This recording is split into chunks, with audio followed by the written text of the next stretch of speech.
Good morning. If it's morning where you're at, or good afternoon, or good night, whichever. Here it's a little bit before noon. And I was out visiting my parents this weekend. And I've been learning a lot just by listening to them. So my dad, he has this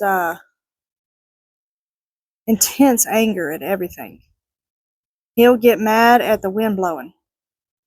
He gets mad at everything. Everything's a big deal. My mother and my dad are still married, but they don't like each other. Now, this comes from over, I don't know, 35 years of them being married. And just kind of understanding a little bit, I asked my dad, why is he so angry?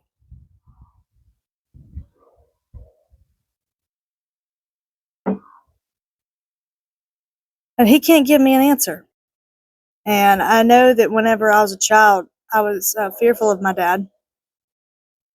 And because he was so angry. And I did not understand why he would get so flustered, so worked up over the things that he did. I didn't understand so many things that's out of your control that you get angry about. It doesn't seem like it's worth it, worth the energy even. And so I started to ask my grandmother, right? Because my grandmother always has the excuse of, well, he's Italian and he's Irish. Well, my granddad, he was adopted. Actually,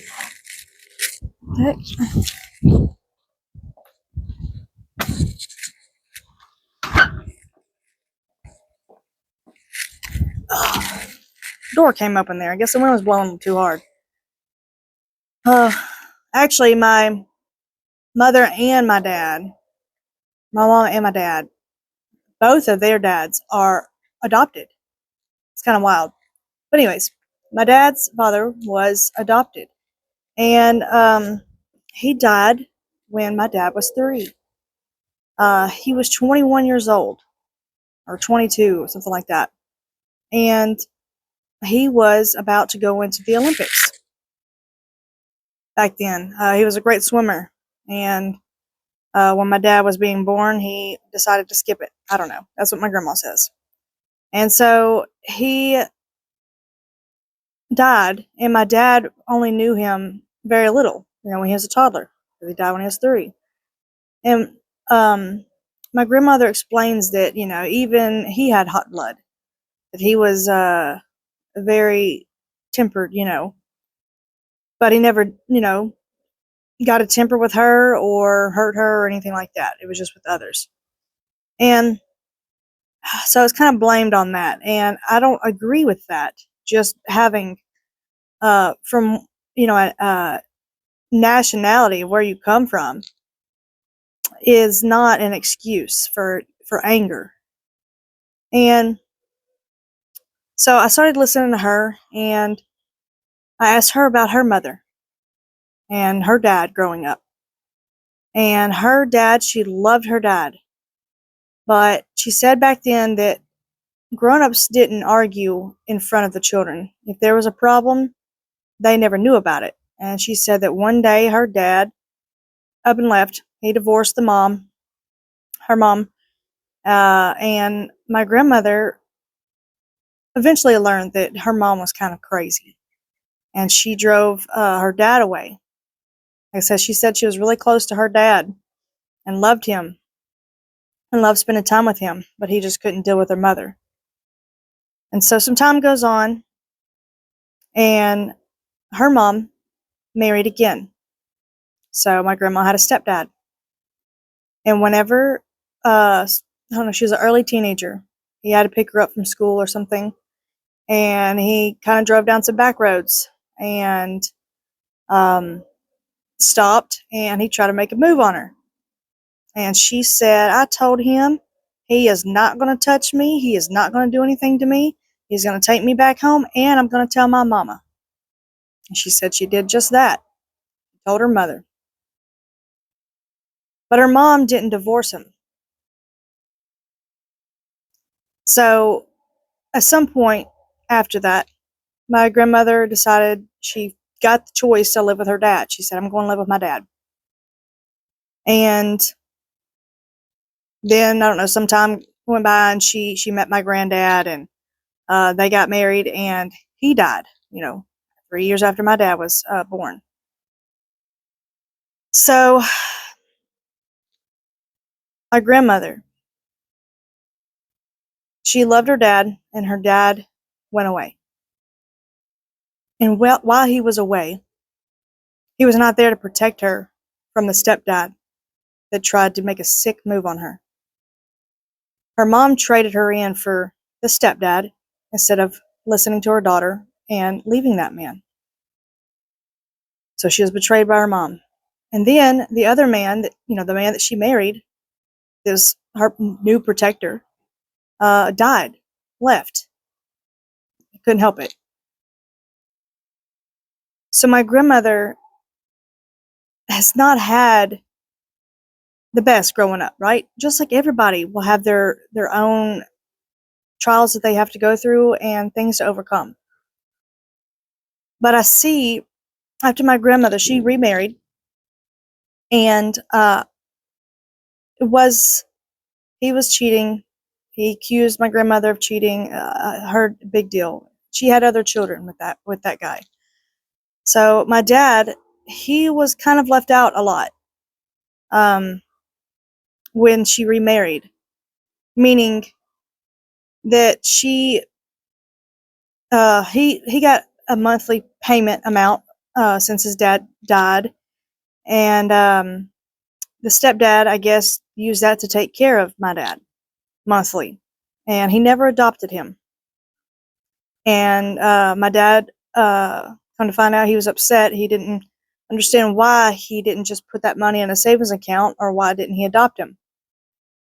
And I asked him, "Did you ask him that?" And he said, "No, you don't ask those type of things like that when you're back then. You don't ask why an adult did that." I was like, "No, but what about when you're grown?" He said he never did that. Maybe he was fearful of the answer, that you're not my son, and I had no obligation to adopt you. I married your mother. And my grandmother, I think, might have become a little too controlling, maybe, of my dad while he was growing up. Because, again, her dad was, in a sense, taken from her, or away from her protector. Her husband was taken from her. He died. And she had no control over that. And she never had that stability, right? It was always temporary. And I think she might have had too much of a hold on my dad, to where he couldn't make decisions for himself. To the point where my dad went into the army, and he tells a story about how he came back and all his things were gone. He collected a whole bunch of things that he said today would, be lots of money, or he just collected a lot of things. And she got rid of it. And my dad was so upset. And he said today he's still upset. My dad's like 60 years old. Still upset about that, right? And I remember growing up too. My dad loved this ugly gold chair that we had that was so comfortable to him. But we lived in a small single wide trailer, and there wasn't much room in the living room for a couch and stuff.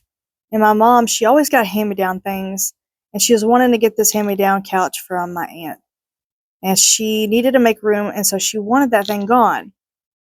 And I don't remember all the things that went down when I was younger, if she asked my dad or just kind of complained to my dad about it.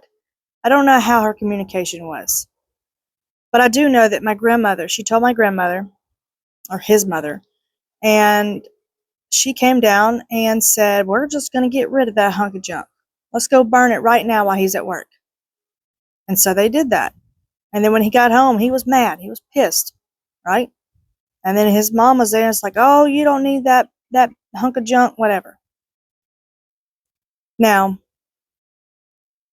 my mom still did that throughout the years, right? And if my dad wouldn't listen to her, she would call his mom. And things would get done then. To the point now where my grandmother's still alive. She's got cancer, but she's still back and forth between my parents' house and my aunt's house, spending time, staying the night, whatever. And my mom still, after we moved out of that trailer and they finally got a house when I was 20, she wanted to buy something for my mom to have because she never had anything brand new. And so my parents were fixing her a room up in their house for when she comes to stay or like when I come to visit.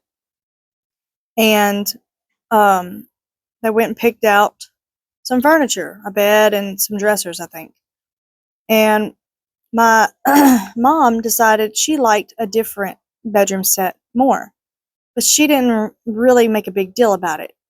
And my grandmother, she didn't really care for that one that much. Even though my parents were buying the bedroom set, my mother decided to let my grandma just, she's the peacemaker, my mom is. That's what she always says. She don't like confrontation. And she picked up the bedroom suit, and my mom was like, "Well, I didn't really like it that much, but it's what she wanted, so I got it, right?" And then my grandmother's like, "Oh, your mom likes all this clutter on the walls. She has all this. She likes all these things. I tell her she needs to get rid of all that stuff because um, your kids are not going to want to go through all that when you die," which is wrong. I love going through all that stuff. I think all the old things are made way better and way more valuable, better quality and materials used than any of this crap that they make today. I would much rather have any of the old stuff. Anyway, and so it's like her taste in things, I think my grandmother oversteps a little bit to where she pushes off on the way that she thinks things ought to be done. And it's over trivial things. It doesn't matter if it's trivial or not. It's another adult we're talking about. You don't need to push that to where it's looked down upon just because you think barren walls are better than things that's been collected over years that maybe someone gave you, someone made you, and you like it and you want to keep it. There's nothing wrong with that. And so I could see my grandmother being pushy even in adulthood and kind of controlling what my parents, or trying to control what my parents have. I could see the struggle with that with my dad even now. And I'm starting to piece it together that my dad's anger comes from my grandmother. And she says she doesn't know where it comes from, or he's Irish and Italian. But I know my dad is also a hoarder type of guy. He's kind of a hoarder. And my mother, several times throughout the years, would just clean house and just throw a whole bunch of stuff away. And he would get upset, right, that she threw his stuff away because my mom thought, "Oh, he doesn't need this." And so it doesn't, I've had to learn this with my husband.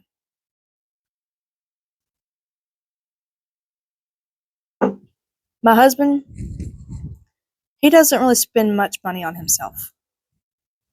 But what he does do is he collects money, actually. Old dollar bills, old coins that he finds. He doesn't buy them. He just collects them when we get cash back, and he works with cash at his job. And if he sees an old dollar bill or whatever, he adds it to his collection, or a star note, something. And I remember him telling me about it, right?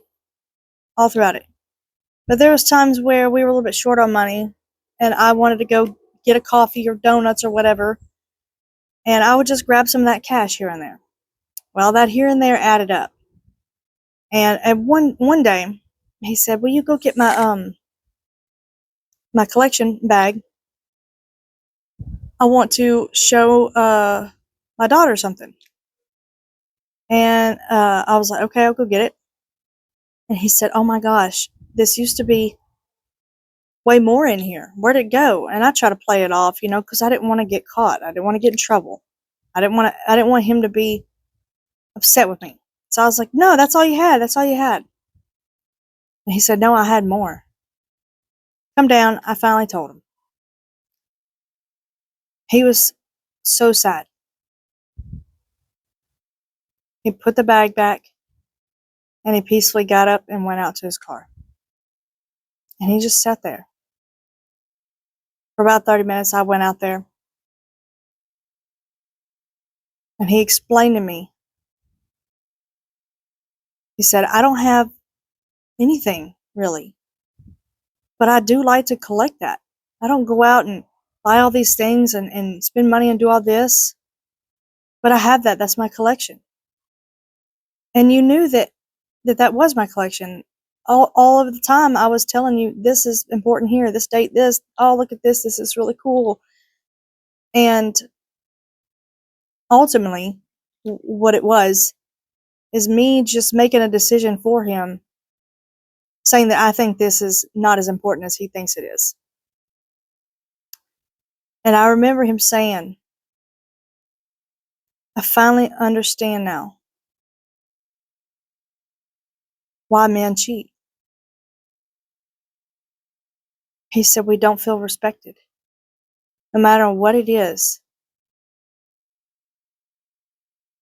we don't feel respected. We don't think that anything that we do is important."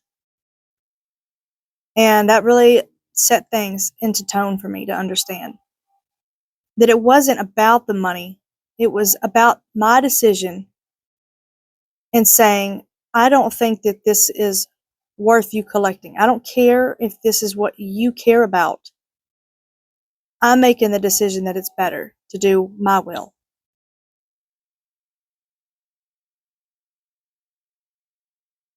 And so I understand now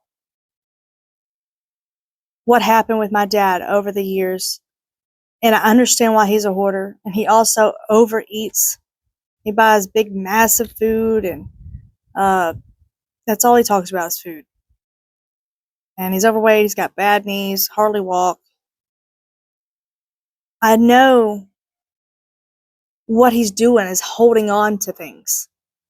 All the extra mess that's around, all the extra food he eats and buys, is because at any moment, through all his past, someone just up and decided, "I know what's better for you. I'm going to do what I want to with your stuff."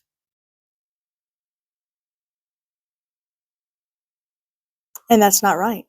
That's not right for a mother to do. Well, at a certain point, okay? Like childhood, you still give them their space a little bit, right? And then as they grow up, you give them more space and more direction and more opportunity, more to show them, okay, do you want to get rid of this? Do you want to keep this? We need to, like, we don't have room for this. Maybe we should downsize a little bit. Do you want to get rid of your old things that you don't play with, whatever, like anymore?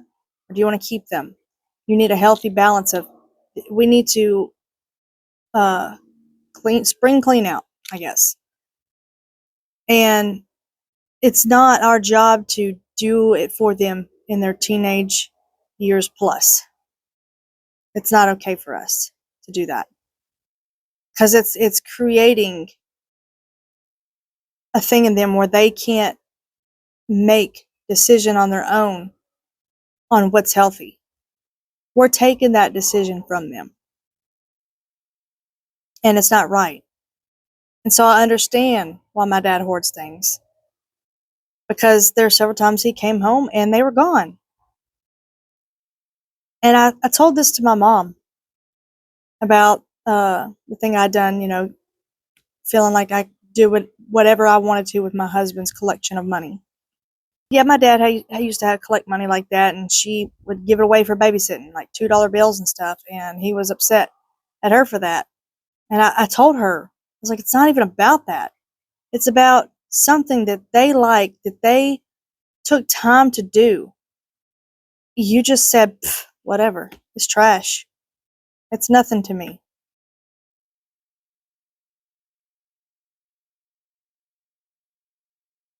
That's like a bully coming on the playground and crushing your sandcastle. It's my mom didn't understand. She was still like, well, I didn't have money to pay the babysitter, so I just gave her, the $2 bill, couple $2 bills. And I'm like, you still don't get it.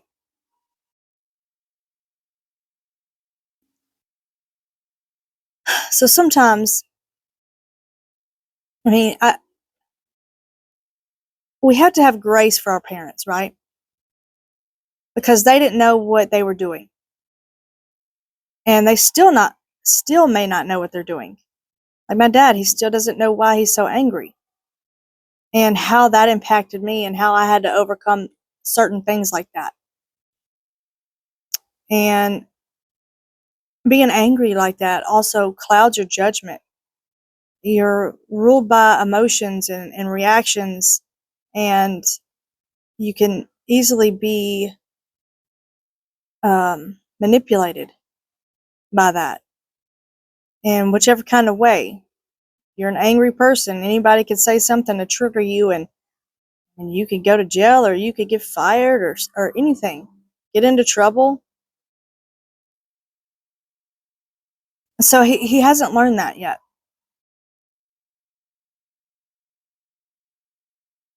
But I just think we need to have some grace. We don't know what we're doing when we raise our kids. They didn't know. All they could do was guess. They could, ask for instruction from others, and weigh that out to see if it's beneficial or not, advice. But ultimately, we don't know what we're doing, and we don't know what's going to pass on over that is going to be like a baggage, like trauma or something to your children. So if any of y'all had parents that weren't perfect and blame them for a lot of your problems today, you have to walk at some point. You have to be an adult and give grace to your family, just as you want grace for you. Just as you might not know anything that you're doing, and you struggle and you fail and you fall, you want the same grace to be given to you for your mistakes.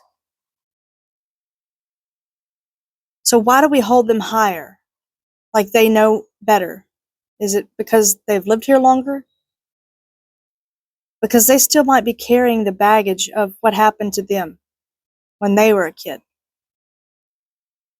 And so that carried over as a reaction for their whole life. They never asked themselves, why? Why do I do this behavior? Why do I act like this? Why am I like this? We need to have understanding that we're not perfect and they're not perfect. And then you'll be able to heal those traumas.